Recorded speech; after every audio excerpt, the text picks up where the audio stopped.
esse outro assunto muito grave, muito triste, né? Que é essa situação aí de Israel e do grupo, é, posso chamar, né? Terrorista, né? Hamas, que invadiu, começou a invasão lá, até através de uma festa, né? Rave lá em Israel. Estou errado, professor? E aí matou mulheres, crianças. Qual a sua opinião, por favor? Já nesse início dessa minha primeira pergunta. Por aí, velho, essa situação é muito triste, né? Tchau, é uma situação com muitas camadas assim de tragédia. Né? O Hamas ele fez um atentado terrorista no dia 7 de outubro desse ano.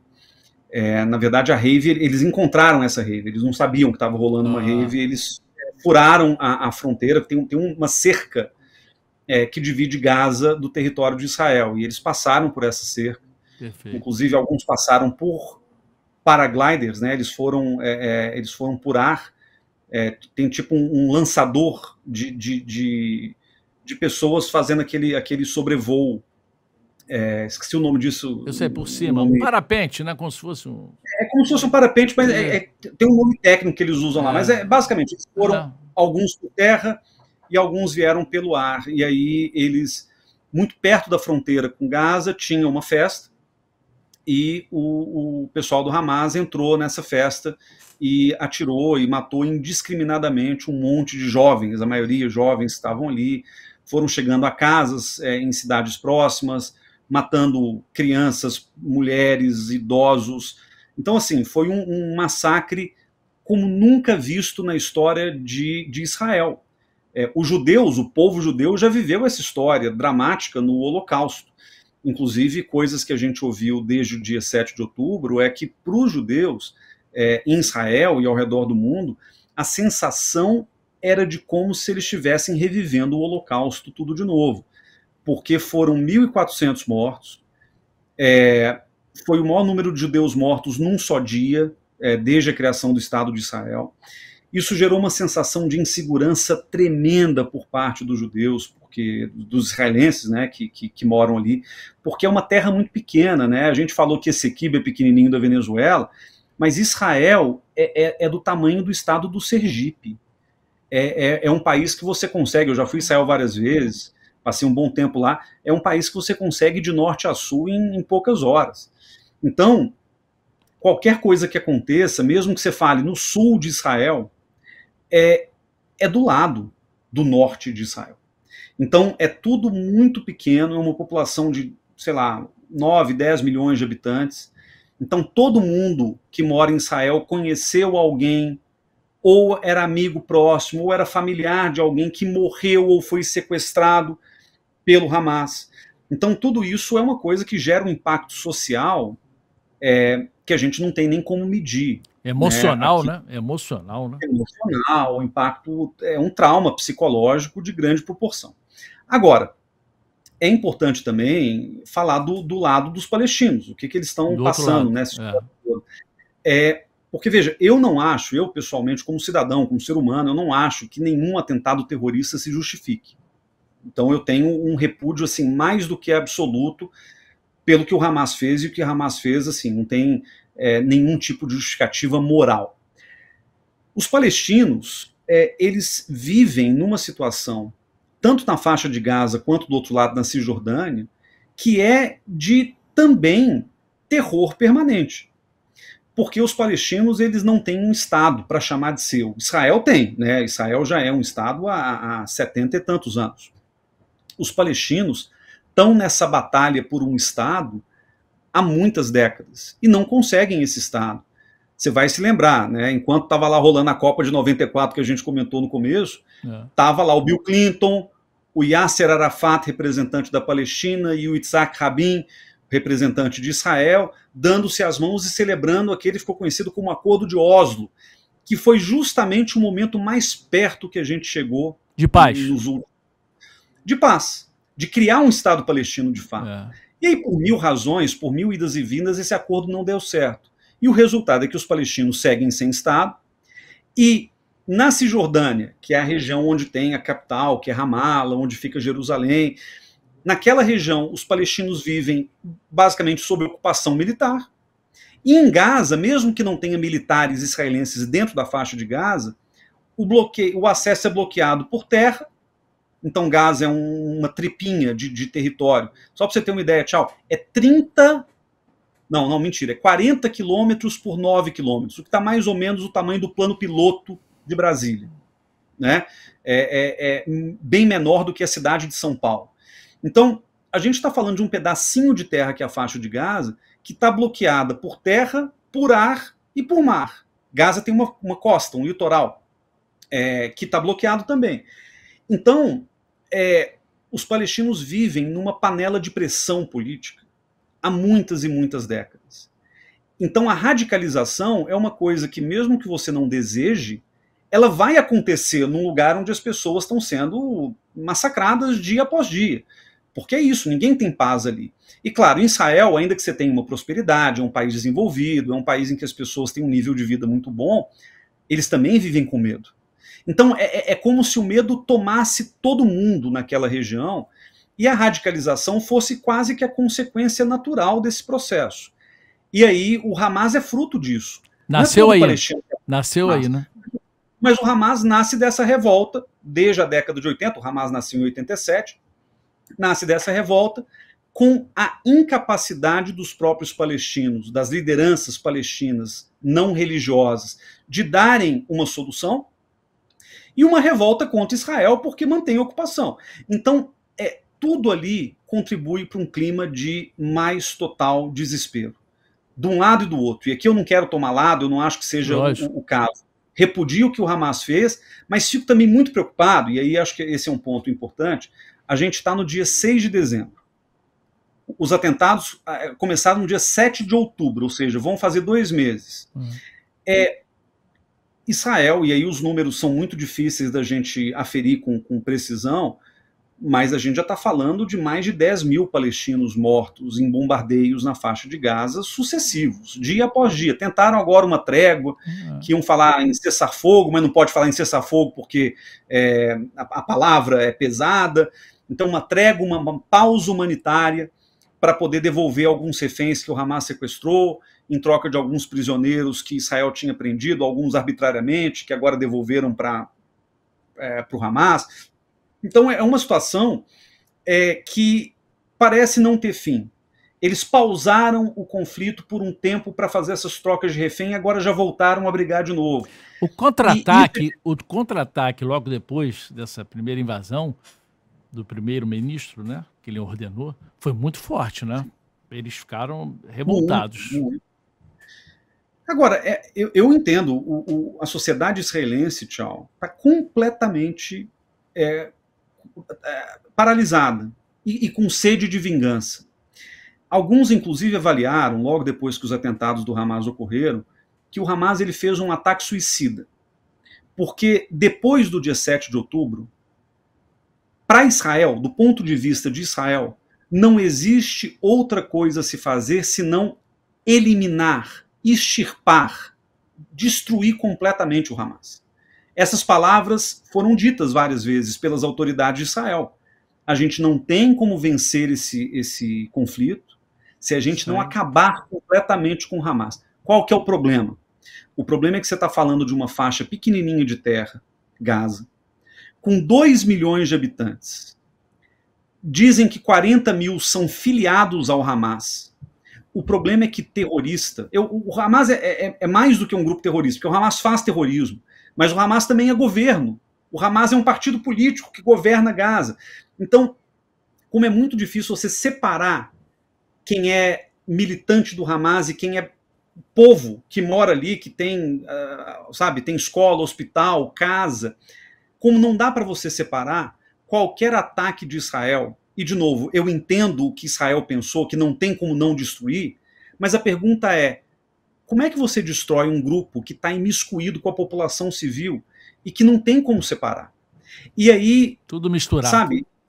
Tudo misturado. E aí a pergunta que a gente fica se fazendo é, quantos palestinos em Gaza têm que morrer para Israel dizer o seguinte, olha, agora eu estou satisfeito, agora a gente fecha o boteco, agora a gente tá de boas, vamos embora. Eu não tenho essa resposta. E o pior, Hamas teve o apoio do Irã? tem o apoio do Irã? Sim, tem. Eu já chego aí. Essa, inclusive, é uma questão complexa, mas só para concluir, eu, Guilherme Casarões, não ter resposta é compreensível, porque a gente não sabe de nada. Agora, o governo de Israel não parece ter resposta.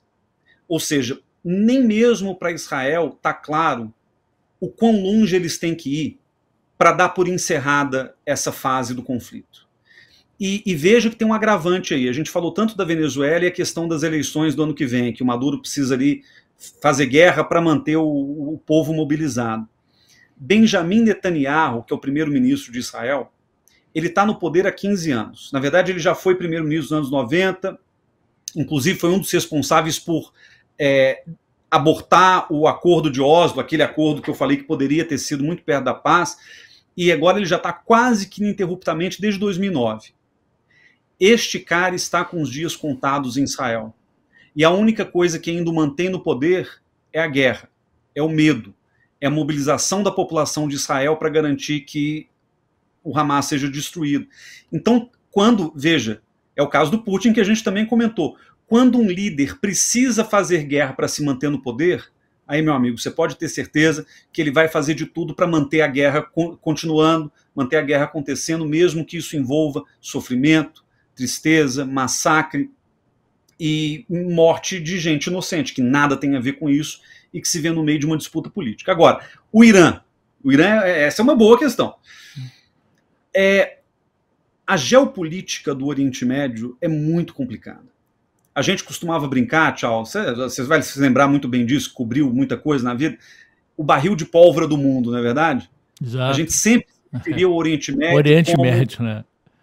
Como um lugar onde conflitos acontecem sempre. Ali, a gente precisa entender o papel de 3 países. Israel, que nasceu contra os interesses dos países árabes.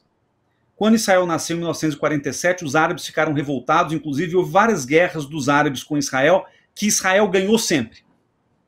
E tanto que Israel continua ali numa boa, né? Quer dizer, agora entre aspas, problema. Né? Mas Israel é um país que segue existindo, 70 e tantos anos depois. Um outro país importante na geopolítica do Oriente Médio é a Arábia Saudita. A Arábia Saudita é o gigante do petróleo. Os caras têm petróleo para até o fim do mundo. Tem petrodólar, né, que é aquele petróleo que eles usam para fazer fundo soberano, para investir nos outros e tal. E a Arábia Saudita é um país super estratégico naquela geopolítica. E tem o Irã. O Irã, por que o Irã é importante nessa história? Porque você vai se lembrar também da Revolução Islâmica do Irã, lá em 79, quando os ayatolás iranianos chegaram ao poder. O Irã tem uma visão religiosa que é muçulmana, do Islã, muito forte, mas eles são muito forte, e eles são xiitas. E eles brigam por serem xiitas, é claro que a história é complicada, eu estou simplificando, mas por serem xiitas, eles brigam com os sunitas, que são outros muçulmanos, que têm uma visão religiosa diferente. O grande representante dos sunitas é a Arábia Saudita. O grande representante dos xiitas é o Irã. Então, só por causa disso, eles já estão em rota de colisão.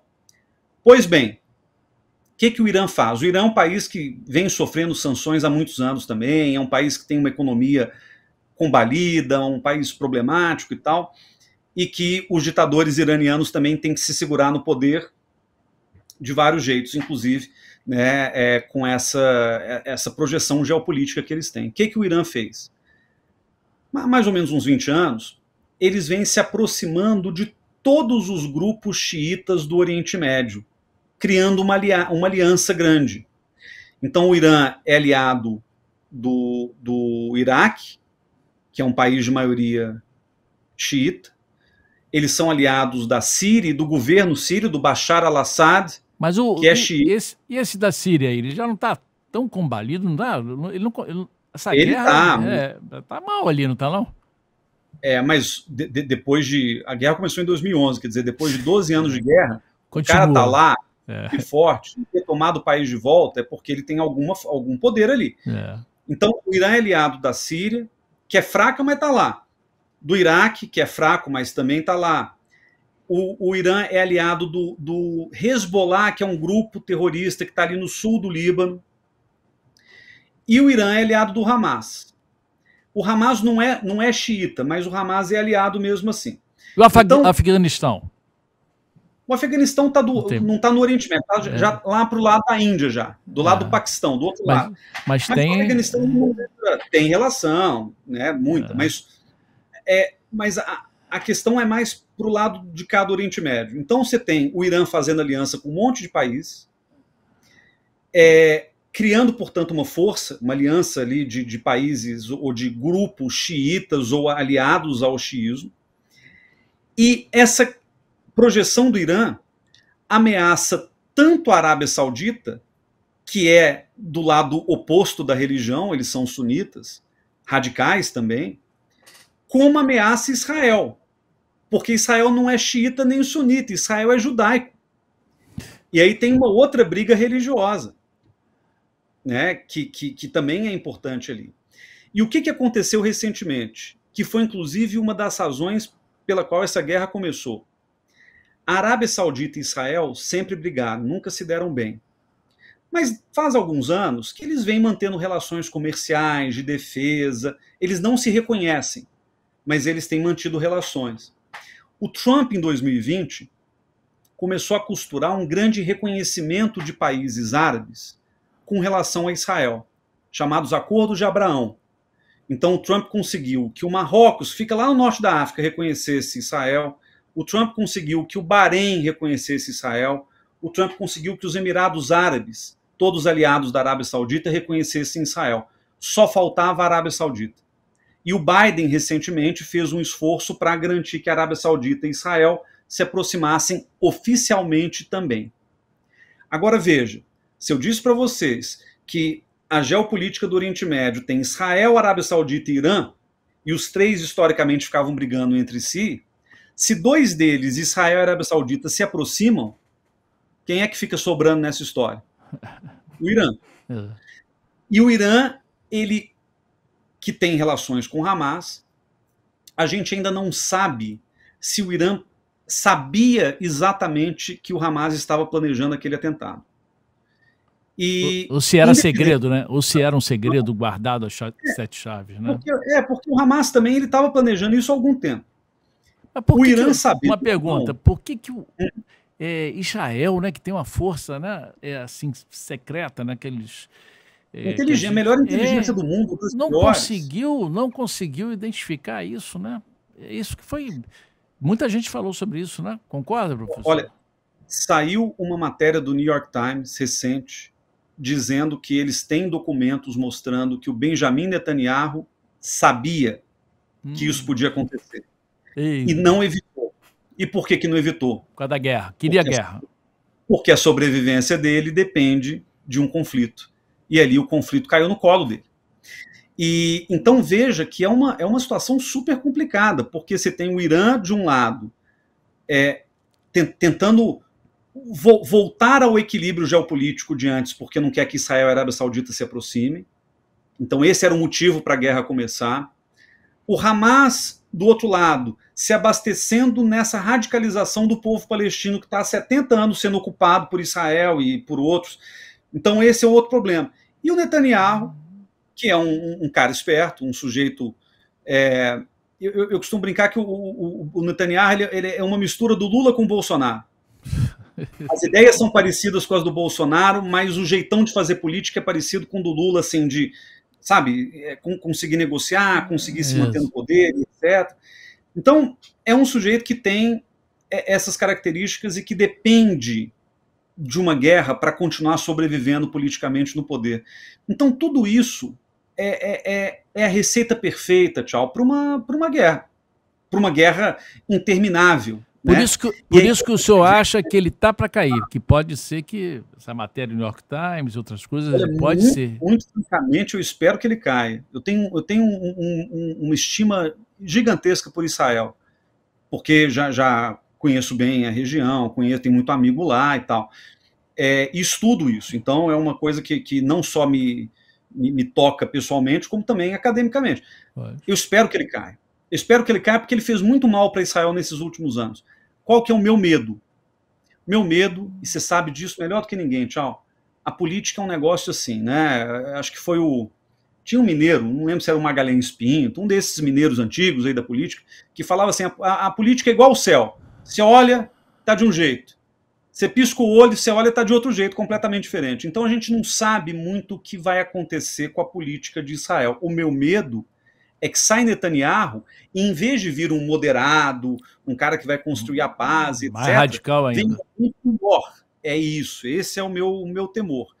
E olha, a julgar pela forma como o mundo está girando, essa expectativa de que venha alguém pior pode ser que aconteça mesmo. Alguma expectativa em termos de fim desse conflito lá de Israel, do Hamas? Não, Olha, né? Por enquanto, não, né? Não tem fim, porque, de novo, nem Israel mesma sabe até quando ela tem que ir, quão longe ela tem que ir para poder destruir o Hamas. Eu, pessoalmente, aí é uma visão absolutamente pessoal, eu acho que tem que ser feito com o Hamas, e as pessoas podem até ficar assustadas com o que eu vou dizer, mas eu acho que tem que ser feito com o Hamas algo parecido com o que a Colômbia fez com as Farc. Lembra que as Farc na Colômbia eram chamadas também de terroristas. O que as Farc fizeram? Um acordo com o governo da Colômbia, é claro que é diferente porque lá é tudo Colômbia, mas um acordo com o governo da Colômbia em que as Farc abriram mão das armas. Entregaram as armas. Entregaram as armas. E se tornaram um partido político. Eu acho que, talvez com muita pressão do mundo, da comunidade internacional, da ONU, dos Estados Unidos, dos parceiros, dos árabes, inclusive, seria importante garantir que o Hamas... Porque, veja, o Hamas não vai ser eliminado. Sempre vai ter um Hamas para voltar e contar a história e fazer um outro Hamas. Então, tinha que dar um jeito de garantir que esses caras entregassem as armas. Num processo de pacificação, que pode ser que dure até uma década. A gente não sabe. Mas eu acho que é o único caminho. Eliminar o Hamas. Será que eles vão conseguir se convencer? Será eu acho, mas é parte do meu idealismo aqui. Eu acho muito difícil que isso aconteça, infelizmente. Somos a Volts Elevadores, a empresa que mais sobe em Niterói. Ligue e comprove.